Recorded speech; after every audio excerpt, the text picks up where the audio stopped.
எப்போவுமே நான் சொரக்கால பொரியல் மட்டும்தாங்க செய்வேன். குருமா, சாம்பார் அதெல்லாம் செய்ய மாட்டேன். ஆனால் அம்மா பார்த்திங்கன்னா குருமா, சாம்பார், பொரியல் எல்லாமே செய்வாங்க.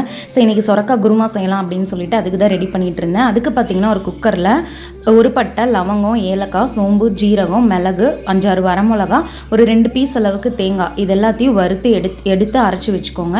திருப்பி அதே குக்கரில் பார்த்திங்கன்னா 4-5 டேபிள் ஸ்பூன் ஆயில், கடுகு, உளுத்தம்பருப்பு, ஒரு 2 பெரிய வெங்காயம், 2 மீடியம் சைஸ் தக்காளி இது எல்லாத்தையும் நல்லா கிளறி விட்டுக்கோங்க.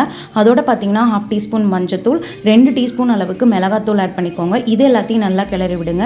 இப்போ நம்ம கழுவி கட் பண்ணி வச்ச சொரக்காய் ஆட் பண்ணிக்கோங்க. ஒரு மீடியம் சைஸில் கொஞ்சம் சின்னதாக கட் பண்ணி ஆட் பண்ணிக்கோங்க. அதோட 1 டம்ளர் அளவுக்கு தண்ணி ஆட் பண்ணிக்கோங்க. ஏன்னா சொரக்காயிலேருந்தே தண்ணி வரும். நல்லா கிளறி விடுங்க. நல்லா கிளறி ஒரு கொதி வர டைமில் தேவையான அளவு கல்லுப்பு ஆட் பண்ணிக்கோங்க. இந்த டைமில் நம்ம அரைச்சி வச்ச அந்த பேஸ்ட்டை வந்து ஆட் பண்ணிக்கோங்க. நல்லா கிளறி விடுங்க. ஒரு 2 விசில் விட்டு இறக்குனீங்க அப்படின்னா டேஸ்டியான சொரக்காய் குருமா தயார். கண்டிப்பாக ட்ரை பண்ணி பாருங்கள்.